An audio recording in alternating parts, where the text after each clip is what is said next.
Habiba Malik from India. Can you list the name of reliable scholars who you turn to for fiqh issues so that we also turn to them for our fiqh issues? This is a very big question. The answer can go on for hours together. I will try and answer in short, because which scholars do I turn to for my fiqh issues? Scholars are divided into classical scholars, the medieval scholars, the contemporary, the pre-modern, the modern, As far as the beloved Prophet ﷺ said, we look, our Sharia is based on the Quran and Sahih Hadith, on Allah and the guidance of the Prophet ﷺ. And the Prophet said, the best generation is my generation, then the next generation, then the next generation. So after the Prophet, the best are the Sahabas. Then are the Tabain, then are the Tabi Tabain. So when you look for any dalil, number one is Quran, then the life of the Prophet, after that is the Sahaba, then Tabain, then Tabi Tabain. So but naturally the best scholars for fiqh are the Sahaba. Khulafai Rashidin, the Sahabas. Then would be Tabain, then would be Tabi Tabain. So when you look at what was their opinion, and there were differences in opinion among the Sahabas. And then we see the Sahaba, then we see which some Sahabas were specialized more in the Quran, some in other aspects, some in Mirat, different. So based on that, number one are the Sahaba, Khulafai Rashidin, the Sahaba. After Allah and His Rasul, with the Khulafai Rashidin, then would be Sahabas. Then Tabain, Tabi Tabain. Then you have the classical scholars that are there. You have the four Imams, Imam Abu Hanifa, Imam Malik, Imam Shafi, Imam Hanbal, Ahmad ibn Hanbal. May Allah have mercy on all of them. There were many Imams, 50, hundreds of Imams were there at that time. But these four, their students, mashallah, were able to spread the teachings more. These four were the top Imams. There were other top Imams also, but maybe the student didn't promote the teaching so much. So these were the top four Imams that we have. And all of them, mashallah, I love them, I respect them, I refer to them. Then we have the Muhaddisin. Imam Ahmad ibn Hanbal was a Muhaddis, Imam Malik was there. But then we have Imam Bukhari, we have Imam Muslim, then Abu Dawud, then Tirmidhi, then Nasai, Ibn Majah, all these, they were scholars. And I look up to them and then I check. Then we have the Mufassirin, Ibn Qasir, then we have Tabari, then we have Qurtubi, and the list is long. Therefore I said the answer is can't give a short answer. So then we have the classicals, then we have Sahaba, then the classical scholars we have, their level is different. Then we have Ibn Hajar, who wrote the Sharah of the Bukhari. Many. Then we have you can keep on naming, but these are the ones that I can recollect now. Then we have the medieval scholars, a few centuries later. Then we have Ibn Taymiyyah. Earlier then we have Imam An-Nawawi. Then we have, after a few hundred years, we have Ibn Taymiyyah, mashallah, a great scholar. Then Imam Ibn Jawzi, several. Then coming down the line, we have the recent scholars. You call them contemporary scholars, or you call them the modern scholars. I have divided this into two levels, in two parts. One, which were the few decades earlier and are not living any longer, and one which are living. In between there are many other scholars I did not name, but what I could recollect. In those scholars, in the recent few decades but are not living, I would that I appreciate and I look forward is the Sheikh Ibn Uthaymeen, the Sheikh Nasruddin Albani, Sheikh bin Baz. And unfortunately, these three great scholars of our time, when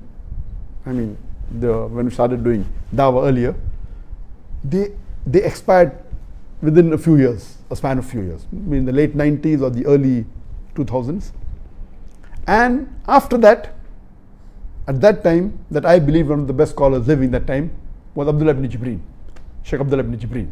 Again, he's from Riyadh, and I met him several times, and whenever I had any problems, I have to go to him and look forward to his reply. At that time, he was one of the best living scholars. And Allah also lifted him, mashallah, and may Allah grant Jannah to all these scholars who I have mentioned. May Allah's mercy be on all of them, rahimahullah.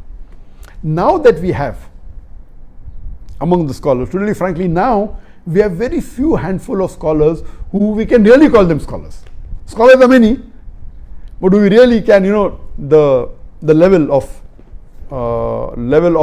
fiqh and the level of intelligence and the way to reply and to analyze. According to me, one of the best scholars today living, or two best scholars, one would be Sheikh Muhammad Hassan Addadu. He's from Mauritania, but since the past few years he's living in Turkey, in Istanbul, and I've been meeting him for several years. Alhamdulillah, the last time I met him was at the KL summit, and before that when I was in Turkey. He is one of the best living Islamic scholars in the world, as well as Sheikh Abdul Aziz At-Turaifi. And the other one that I can think of and I can name is Sheikh Muhammad Salim Munajjid. And all these scholars, every year, mashallah, I meet them many times. For the last several years I've been meeting them. Except, now some of them are in custody. So since the last couple of years that they have been in custody, I could not meet some of them. So these that I can think of today are the top scholars I know I refer to. But you have to realize that there are different specialities. For example, there's the speciality of Islamic finance. In Islamic finance previously, I know I used to discuss with Dr. Umar Chapra. He's Indian, then became a Saudi. And Dr. Siddiqui, he's from India again. And they were very well learned in Islamic finance. And the one that I gained the maximum knowledge as far as Islamic finance is concerned is Dr. Hamid Hassan. He's an Egyptian, he's yet alive, but very old, may Allah give him health. And later on, he spent many years in Pakistan, and he was the founder of the Islamic University in Islamabad in Pakistan. And he was the one who made the university, he was the rector for many years. I think he spent 19 years there, if I'm not mistaken. Then he shifted to Dubai, and he is, mashallah, according to me, the father of Islamic banking. He was the chairman of more than 20 Islamic banks. He has converted many conventional banks to Islamic bank. And the maximum knowledge that I gained when I sat with him for hours together, we also invited him to Bombay for the Islamic Peace Conference, I think in 2007 or 2009, I don't remember. So in terms of Islamic finance knowledge, one of the best scholars today living is Dr. Hamid Hussain Hassan. And the other one is Mufti Taqi Usmani. MashaAllah, Maulana Mufti Taqi Usmani is also a great scholar. These two scholars are one of the highest in the field of Islamic finance. He's from Pakistan, and I met him a couple of times when he came to Malaysia. MashaAllah, he has great knowledge. And what we find that in finance, the Hanafi fuqaha, the Hanafi scholars have done more advanced research on Islamic finance as compared to others. So each one has its speciality. So in finance, but natural, I would believe more in Mufti Taqi Usmani or Dr. Hamid Hussain Hassan than Sheikh Dadu, because that is their speciality. Each field, like in Loga, according to me, one of the best person, according to me, is Dr. Fa Abdurrahim. Dr. Fa Abdurrahim, originally an Indian, then shifted to Saudi Arabia, and he was the head of the Loga department in the starting when Loga department for non-Arab started in the Islamic University of Medina.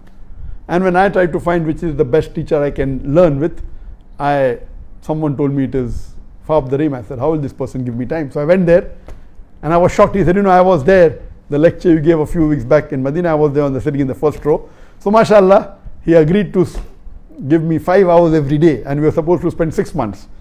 So that's the time I took out my Iqama, my Saudi resident permit in the year 1997. And unfortunately, I could spend hardly about 3.5 weeks with him.